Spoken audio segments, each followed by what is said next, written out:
Good morning and welcome to Temple Buddhist Center's Sunday service. It is well that you have come. My name is Nicoya Helm and I'm an associate teacher here at the Buddhist Center, and I'm honored to be of service this morning.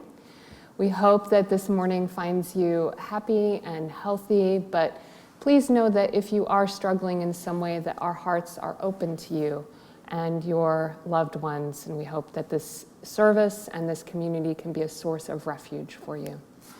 We are excited to be able to celebrate in person together, and we want to do so as safely as possible. So we are following the Kansas City mask mandate, and we appreciate your part in helping keep our entire Sangha healthy and safe. So let's begin this morning with some conscious breathing. Conscious breathing is where we seal the lips, breathe in deeply through the nose, and pause for a moment before releasing slowly so that the exhale is longer than the inhale. Of course, modifying as needed for your situation. Let's begin together. Breathing in, pausing, feeling the fullness of the lungs, and then releasing slowly. And as you release, just checking in with the body, being aware of what is present and alive physically right now. A second conscious breath. Pausing, ventilating this precious form. And then releasing slowly. And with that out breath, seeing if you can release worry, release concerns for the week, the energy of going and doing and striving, and instead settle into the energy of being. And a third conscious breath together. Pausing and then releasing slowly, taking time to invite in even more fully this present moment, arriving completely in the here and the now.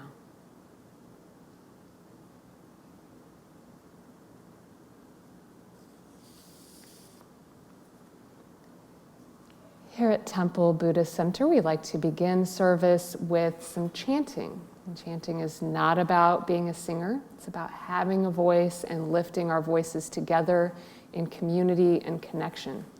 Our chant today is Namo Amitabha Hamsa Hamsa. Namo Amitabha Hamsa Hamsa.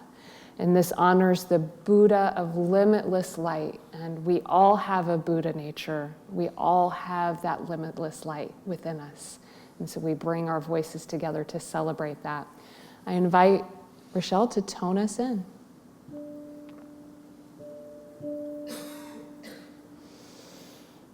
Namo Amitabha Hamsa Hamsa. Namo Amitabha Hamsa Hamsa. Namo Amitabha Hamsa Hamsa. Namo Amitabha Hamsa Hamsa. Namo Amitabha Hamsa Hamsa. Namo Amitabha Hamsa Hamsa. Namo Amitabha Hamsa Hamsa. Namo Amitabha Hamsa Hamsa. One more time. Namo Amitabha Hamsa Hamsa.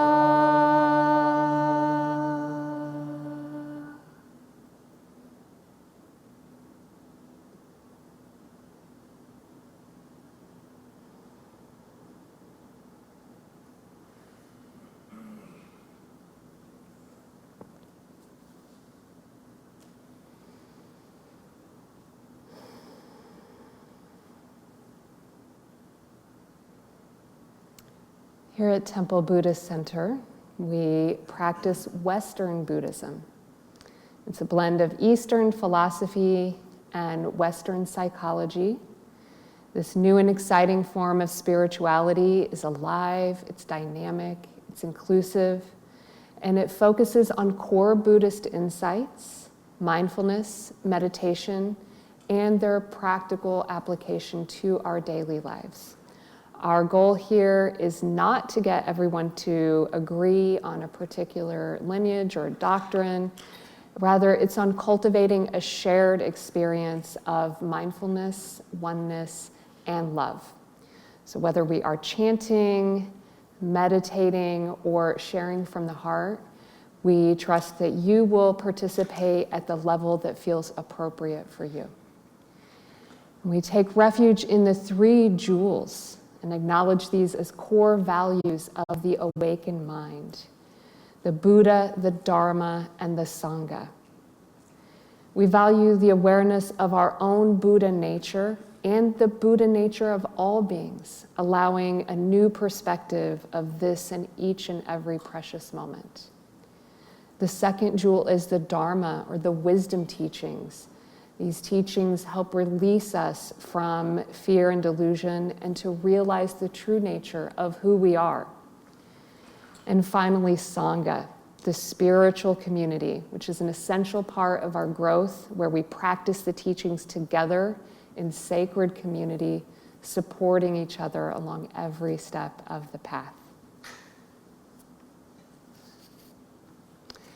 So we invite you to take a moment to silence any electronics, and if you're joining us from home or from anywhere in the world, thanks to the magic of invisible airwaves, we invite you to settle your environment, turn off the microwave, one last pet to the furry friend, and settle in as we prepare for our morning meditation. We will prepare for the prayer of refuge, which we'll recite together 3 times in honor of the 3 jewels, after which we'll move into a time of meditation. In Buddha, Dharma, and Sangha, we go for refuge until fully awakened through the power of generosity, ethics, patience, enthusiastic effort, concentration, and wisdom. For the sake of all beings, may we realize and demonstrate our innate goodness. In Buddha, Dharma, and Sangha, we go for refuge until fully awakened through the power of generosity, ethics, patience, enthusiastic effort, concentration, and wisdom. For the sake of all beings, may we realize and demonstrate our innate goodness. In Buddha, Dharma, and Sangha, we go for refuge until fully awakened through the power of generosity, ethics, patience, enthusiastic effort, concentration, and wisdom. For the sake of all beings, may we realize and demonstrate our innate goodness.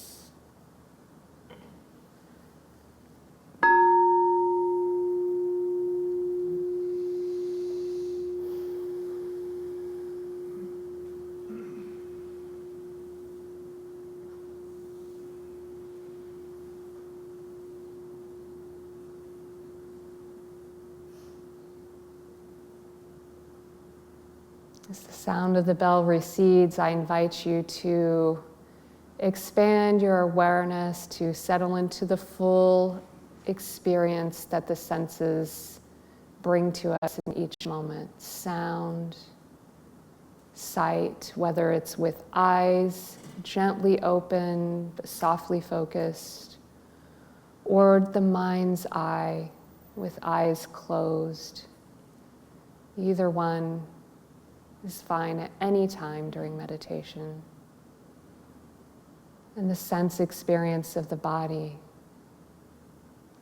seeing what it's like to open fully to all sense doors at the same time, the aliveness, And take a moment to recall your intention, your purpose for being present here and meditating. It's perhaps something simple like, I meditate to contact more peace. Or perhaps something a little larger like, I meditate to stabilize, to grow my own awakening for both myself and for all beings. Whatever intention it is, let that be the source and the support for your enthusiastic effort.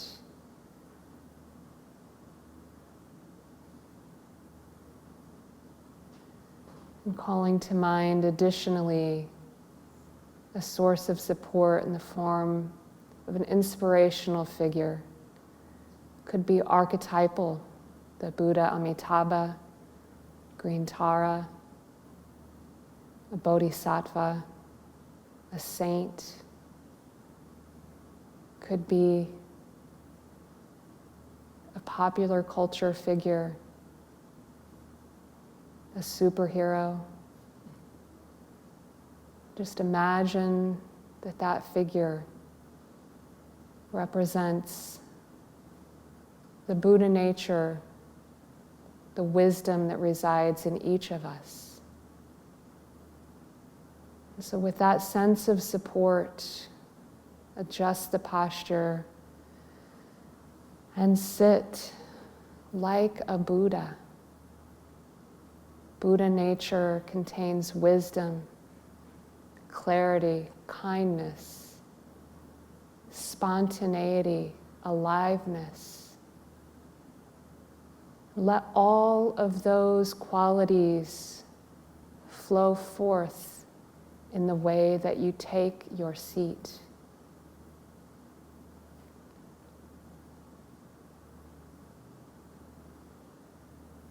And if you have your own practice, I invite you to practice in that way that is fitting for you. Otherwise, I invite you to draw in a nice open breath and receive that clarity and energy, perhaps allowing it to lift the crown of the head up and away from the shoulders. And as you release that breath, notice how the shoulders, the belly, and the chest naturally release and settle. And with that settling, notice that you are fully supported and held by the earth through gravity.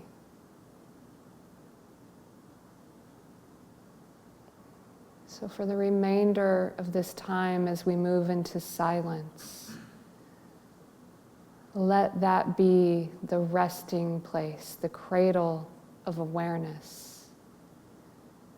Awareness growing brighter and more vibrant and more clear with every in-breath, taking on freshness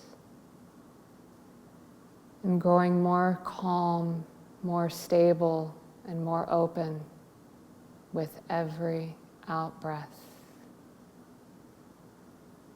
so that the breath breathes life in awareness every moment.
At this time, I invite you to expand awareness out to include the whole body, not just the sensations of the breath. And then to expand further, to include the experience of sound. And then even one step further to include any visual experience, inner or outer. So that awareness extends through vast spaciousness. And in a moment, you'll hear the sound of the bell. As you hear the sound of the bell, I invite you to send this wish along with the sound of the bell. Body, speech, and mind in perfect oneness, I send my heart along with the sound of the bell. May whatever benefit has arisen from my being here in this moment, may it be for the benefit of all beings. May all beings come to awakening, not one left behind.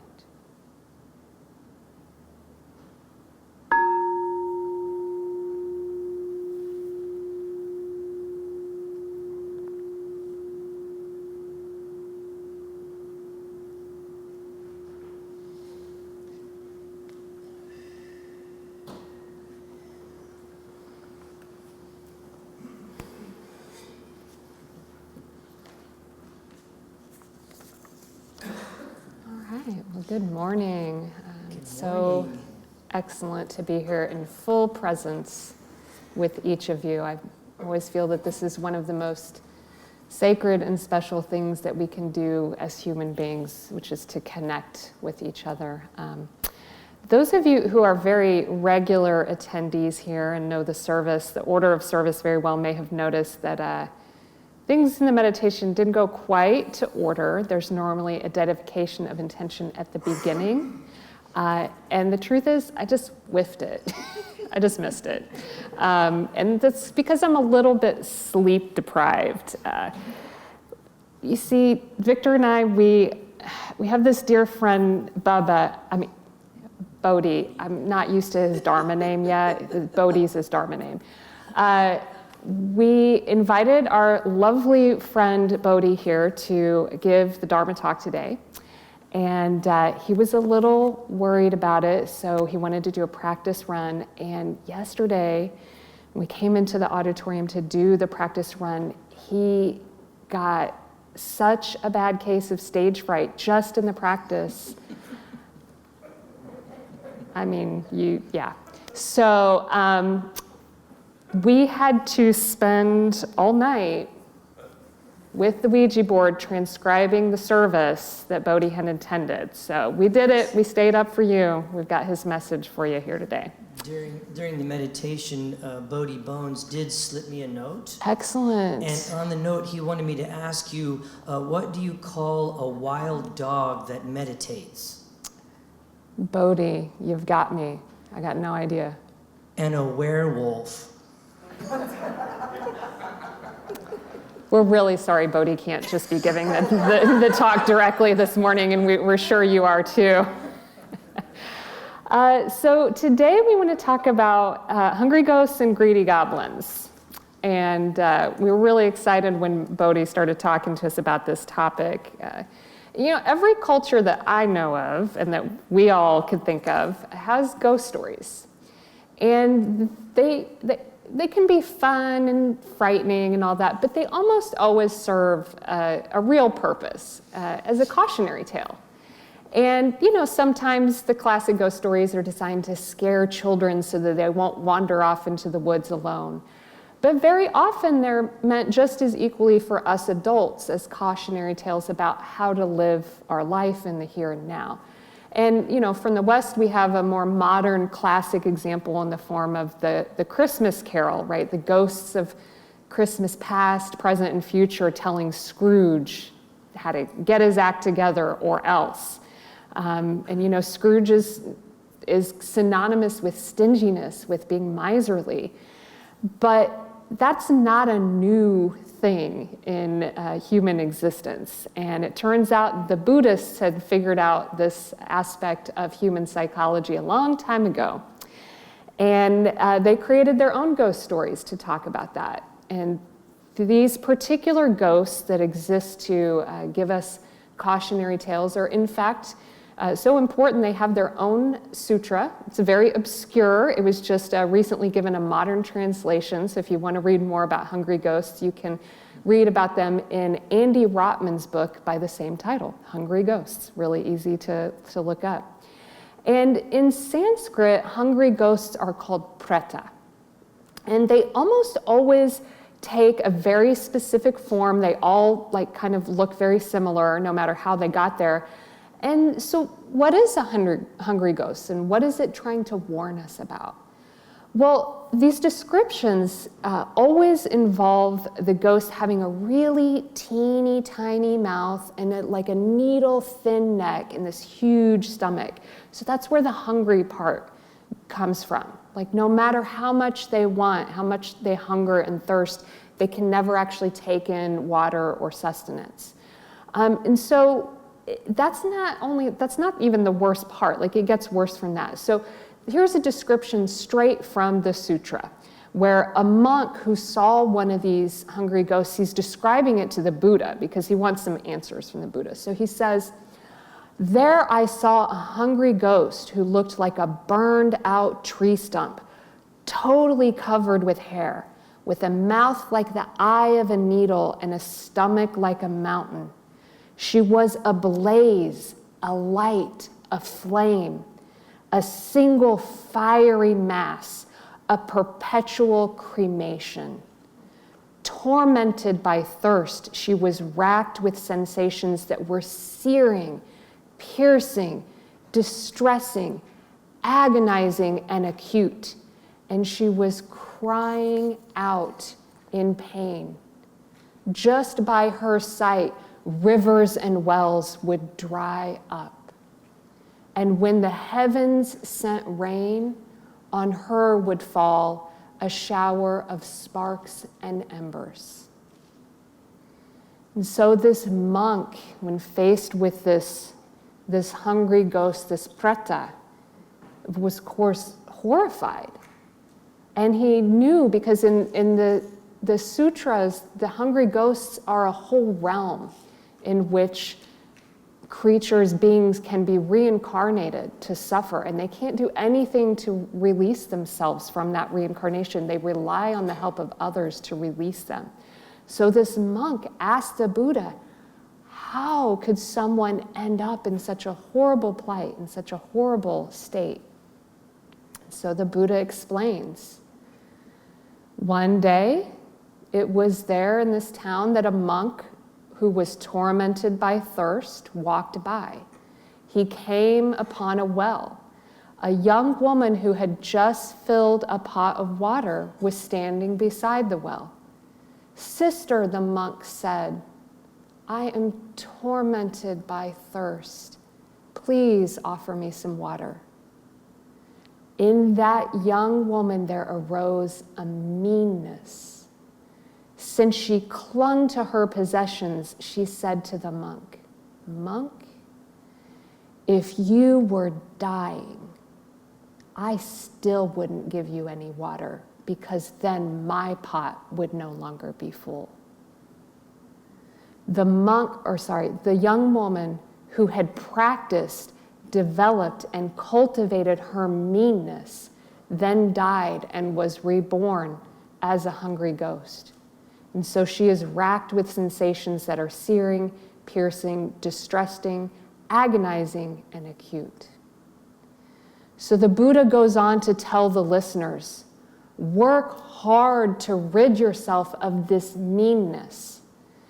And when the Buddha uses the word meanness here, he uses it in an older context that we don't hear as often in modern usage. And it's a meanness that means Scrooge. It means stinginess, miserliness. It's easily confused with greediness, but it's a little different. Greed causes us to covet things that other people have, that we don't, right? We want what's out there that we don't have for ourselves. But meanness, in the way that this story points to, is when we cling on so tightly to what we already have, and we don't want anyone else to have it. And we fear that if others have them, there will be less for us. So at its root, it's a fear of scarcity. But the great irony here is that fear of scarcity actually then creates the scarcity, right? Because it causes us to become that hungry ghost, that we cling so tightly, we shut down, and we can no longer receive the abundance that is around us. And so in other words, it creates the very thing that we fear. It poisons us. So that's one thing that the hungry ghost stories, which, as you can tell from the sutras, are not for the faint of heart. They're rather dramatic. They're about another type of meanness, one that we do usually think of when we hear that word. And Victor's going to tell us what Bodhi had to share with us about that. Yes, thank you very much, Nicoya. So this other type of meanness that we're highlighting today involves being unkind, unfair, or spiteful. And in our Western practice, this idea of karma is not so much about being reborn as a miserable being in a hell realm, as much as it is about every intentional thought, word, and deed. In this way, we reap what we sow. As Lao Tzu said, watch your thoughts, they become your words. Watch your words, they become your actions. Watch your actions, for they become your habits. And watch your habits, because they become your character. And your character becomes your destiny. So I'd like to share this story with you on this idea of meanness as unkind, unfair, or spiteful. So one day, the chef and chief cook for the king was preparing a great feast for this big festival that was coming in just a few days. And so he was out in the courtyard preparing this wonderful table and all the food, and the decorations were being laid out and put up. The musicians were preparing, and everything was coming together wonderfully. And right about that time, a great eagle flew over the courtyard. And in the talons of this eagle was a poisonous snake. And at that moment, the snake, in an effort to try to free himself from the eagle's talons, spit out some poison. The poison fell into the food that the chef was preparing. And so the time came, and all the Brahmins and the holy men from the area were all arriving. Everybody sat down to have this great meal, and the meal was served completely unknown to everyone. The meal was served to the Brahmins and the holy men. And unfortunately, all the Brahmins who ate this meal died from eating the poisonous food. And the king, upon learning that this happened, was very, very sad. And the palace, everyone in the palace was sad. And the chef was sad. Everybody in the kingdom was very unhappy about this. And so a few weeks later, and so this case was then taken to a great sage. And the sage set about trying to figure out how the karma would be placed. But it was very difficult because the eagle was not at fault. The snake was in self-defense. The chef didn't even know. And so there was no way to try to understand this. And so a few weeks later, some Brahmins were coming to the kingdom to talk with the king. And as they entered the kingdom, they approached an old man. And they asked the old man directions to the palace. And the old man gave them directions to the palace and then went on to say, "But beware the king in this kingdom, for he likes to kill all the Brahmins by poisoning the food that they eat." And so when the great sage, his name was Yamraj, when Yamraj heard about this, he then made his decision. And he told his assistant to apply the karma from the great festival and the feast and the death of all the Brahmins to this old man. And the assistant was like, "But master, the old man had nothing to do with the death of the Brahmins." And Yamraj told him that anytime someone exhibits a meanness and they take some sense of satisfaction from that meanness, the king did not know what happened and was very sad about what happened. The chef was unknown about the poison and also took great sadness in this.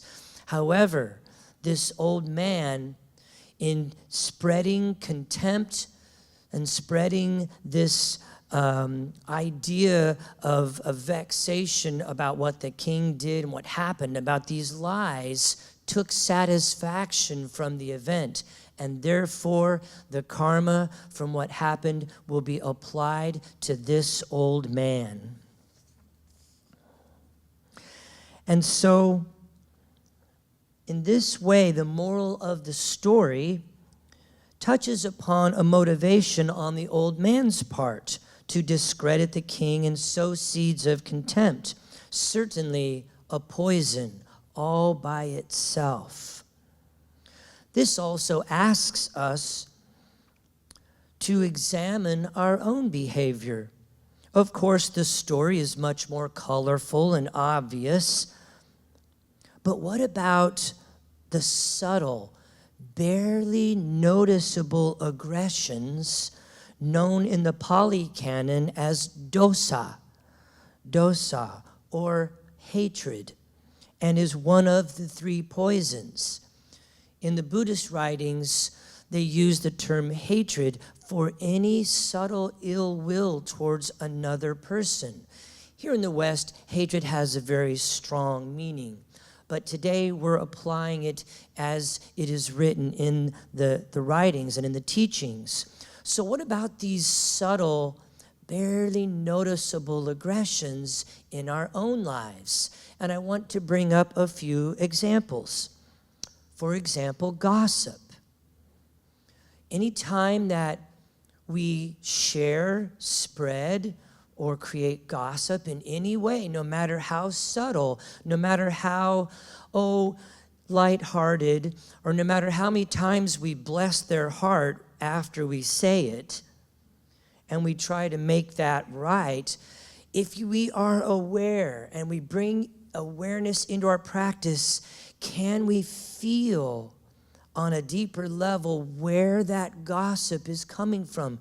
Can we detect a very subtle satisfaction coming from that? You might also notice it when we complain about somebody, or anytime we create an us and a them. How about when we speed up or slow down our car to teach someone a lesson? Inside of that very subtle, seemingly innocuous behavior is a very slight hatred, is a very slight sensation of dosa. How about a judgmentalism of any kind when we judge someone, or even judging ourselves? There is a small, barely detectable poison in that as we set about how things or a person should be or shouldn't be. How about one-upmanship? Anytime we one-up somebody with a story or a joke or some sort of an anecdote. And again, these are very, very subtle. But our practice, as we spend time in meditation, time in awareness, there's a very subtle sensation that accompanies these behaviors. What about talking above someone or using terms that they don't understand and make them feel kind of like they're not in the knowing? And please understand that I also have experienced practicing these as well as being on the other end of them. And it is oftentimes almost just a reaction. You can hardly even know that you're doing it, but that's our practice, right? Bringing awareness to these little microaggressions. And so it's not that by having or experiencing these subtle behaviors that we are suddenly cast into the depths of everlasting annihilation. Right, Bodhi? Bodhi? I think the cat has his tongue. Oh, yeah, not only that, I think the birds have his liver. And the dogs might have his kidneys. So it's not in these experiencing and these momentary times when we notice it. That's not the time to then beat and whip yourself. Oh gosh, I did it again. I can't believe I did that. Because that in itself is just the same thing coming in the back door. A little judgment of yourself, another microaggression on top of the original microaggression. Instead, it is about awareness that these patterns even exist. It's about bringing awareness, and sometimes it happens maybe a day later, right? You say something, and then the next day you realize, oh my gosh, I realized I was talking above this person, and that's why they had that look on their face. They didn't understand what I was saying, but they were too embarrassed to ask what it was I was talking about. And so in this way, I made them feel kind of small, or maybe it was a judgment, or maybe you were complaining about somebody. It's like that. It happens the day after, and we notice it. So it's about bringing awareness to these patterns, and then it's about the courage to look at it, to sit with it. And it is about the commitment to our practice to purify these unwholesome states that we become aware of.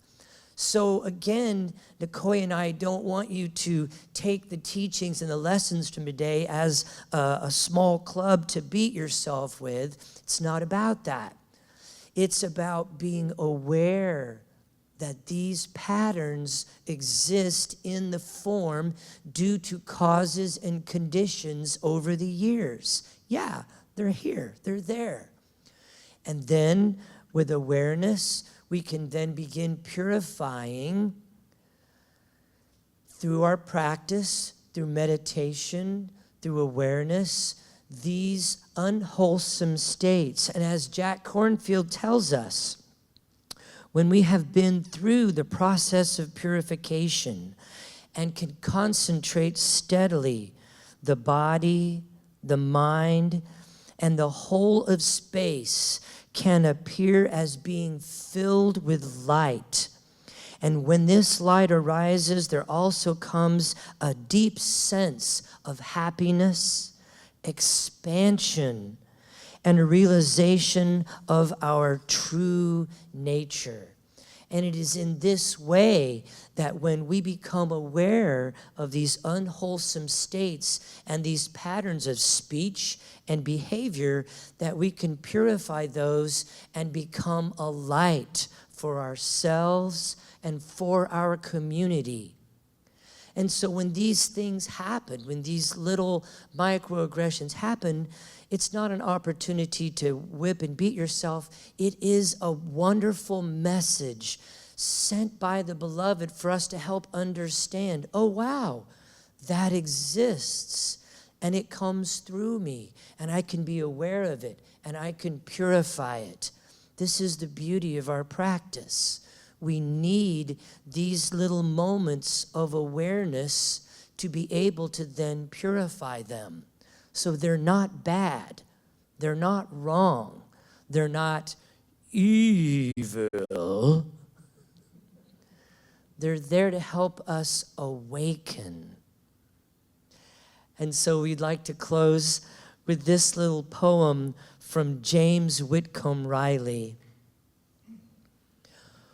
Once there was a little girl who always laughed and grinned and made fun of everyone, even her blood and kin. And once when there was company and old folks was there, she mocked them and shocked them and told them she didn't care. And just as she turned on her heels to go run and hide, there were two great shadow things standing by her side. They snatched her through the ceiling, for they knew what she was about. And the goblins will get you if you don't watch out. When the night is dark and scary and the moon is full and the creatures are flying and the wind goes, whoo, you better mind your studies and your teachers dear, and cherish them that loves you, and dry the orphan's tears, and help the poor and the needy ones that cluster all about, or the goblins will get you if you don't watch out.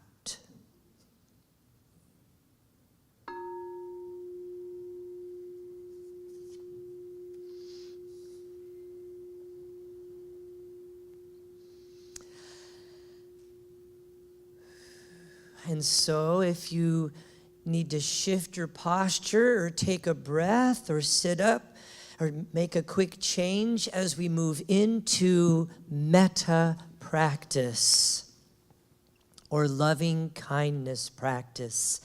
So I invite you to take a conscious breath.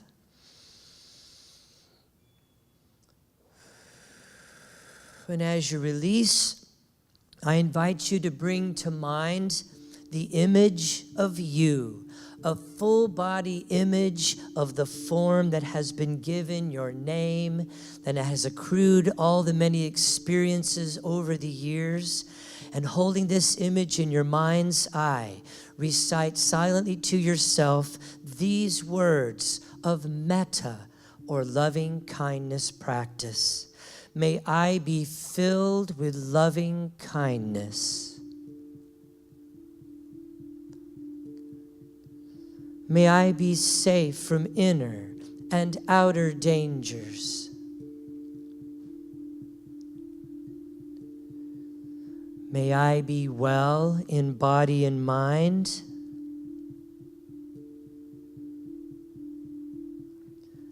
And may I be at ease and happy.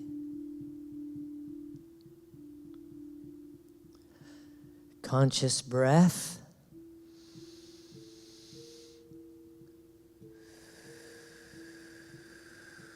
And as you release, I invite you to bring to mind now the image of a friend of yours.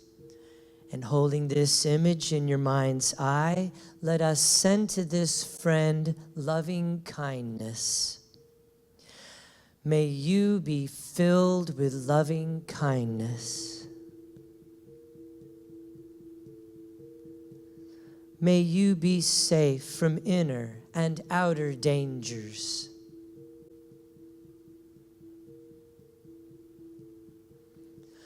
May you be well in body and mind.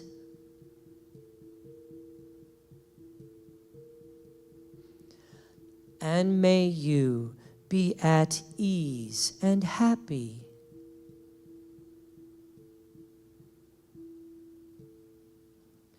Conscious breath.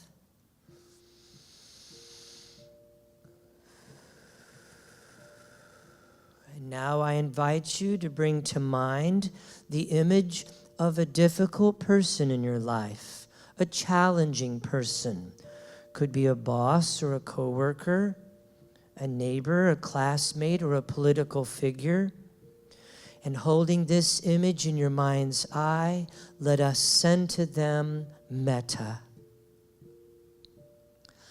May you be filled with loving kindness.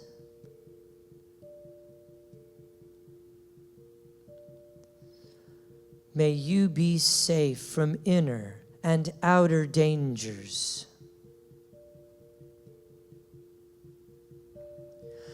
May you be well in body and mind.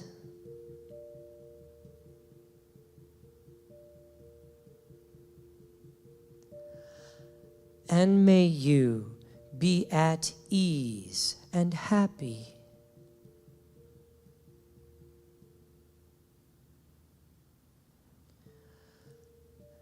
Conscious breath.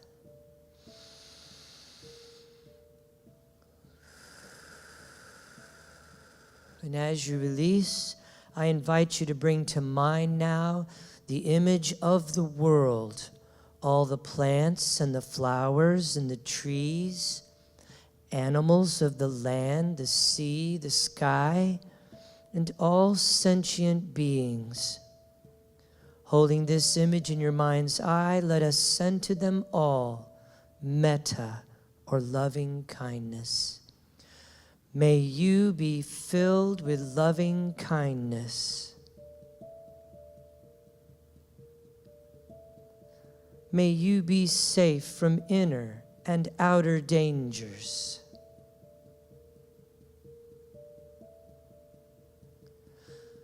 May you be well in body and mind.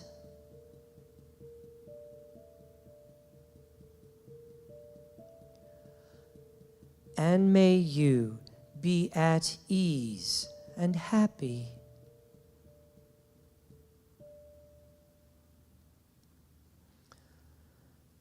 Conscious breath.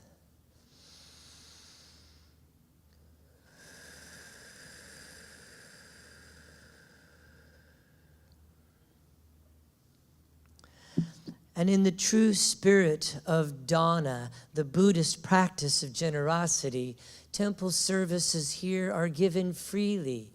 In the same way, if you choose to give, please give with a generous heart, which means not in return for anything you have received today, but rather so that those who may be seeking refuge may find it here in this temple, with this Sangha, with these teachers, and with these teachings. And we take a moment of gratitude for all of our ambassadors, those folks who have committed themselves to regular monthly electronic giving. Again, it's not about the amount. It's just that the regular monthly giving helps us to set a budget here at TBC. And also gratitude for all of our folks who are tuning in from around the world on Facebook or on our website over the airwaves. Gratitude for all of our wonderful volunteers who help us each and every day of the week put together programming and classes and mailers and digital offerings for all of our Sangha to help keep things running smooth so that we may offer spiritual nourishment to our Sangha both near and far. And thank you so much to Rochelle for bringing your wonderful live music and your Halloween costume with you today. Thank you so much. Thank you so much to Nicoya for everything that you do for our Sangha.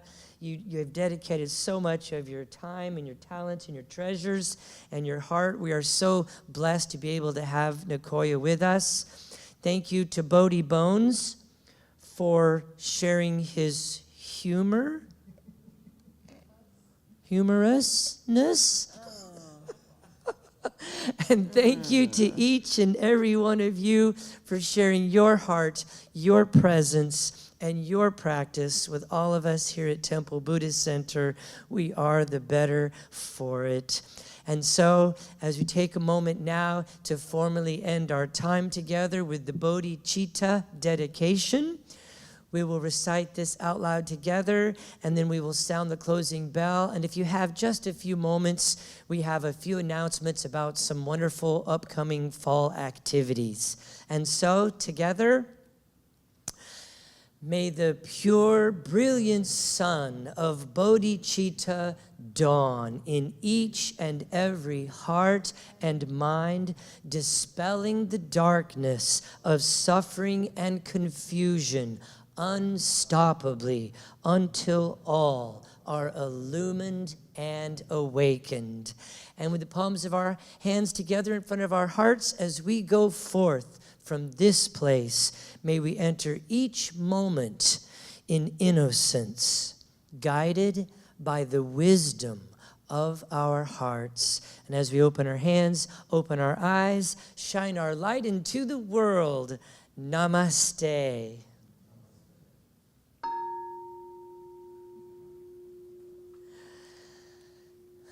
Thank you, everyone, so much. It is truly a blessing to be here with everybody. Just a couple of things. Don't forget that our post-service discussion group is happening right next door in the Heritage Room. It looks like Kyle is here today to lead the discussion group. It's always a wonderful opportunity to come together and share with each other in the true spirit of Sangha the applications of our teachings each Sunday.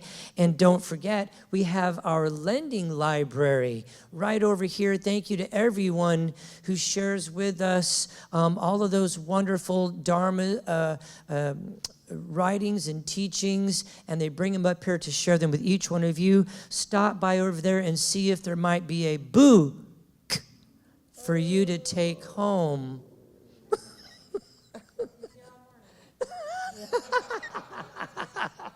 I'm here all week, folks. Enjoy the buffet. Also, don't forget that Nicoya is leading a Basics of Meditation class. And this is a great and a wonderful class designed for folks both online and in person, both new folks to meditation as well as those who've been practicing for some time. She's going to be exploring all kinds of different techniques and approaches to this amazing tool of meditation. Also, the Recovery Dharma is Thursdays at 7 with Dave. And we're beginning to offer, starting Wednesday, November 3rd, contemplative movement in the form of Tai Chi Cha. This will also be an online as well as a in-person, thank you. I was looking for in-person class starting November 3rd from 7 to 8 p.m. This is a marvelous supplement to your practice to be able to include contemplative movement as well as formal time on the cushion. And also, Rob and a number of other folks in the Sangha are starting up something called Wake Up KC. This is a young adults group. I believe the ages are 18 to 30, is that 35? In that age group, this is an opportunity to folks, to young adults, to come together and talk about how the Dharma applies to folks of this younger age bracket. And then also, November 20th is Temple Buddhist Center's day-long retreat.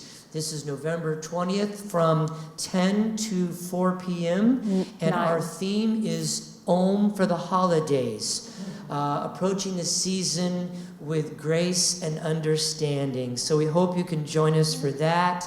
So again, thank you everyone so much for being here. Victor, just quickly, the retreat's from 9 a.m. to 4 p.m.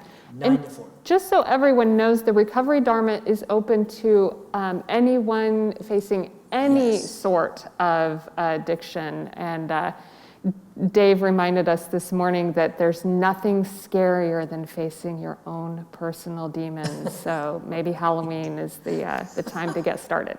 Absolutely. Thank you all so much for being here. And we wish you, as you go into your day, peace and blessings.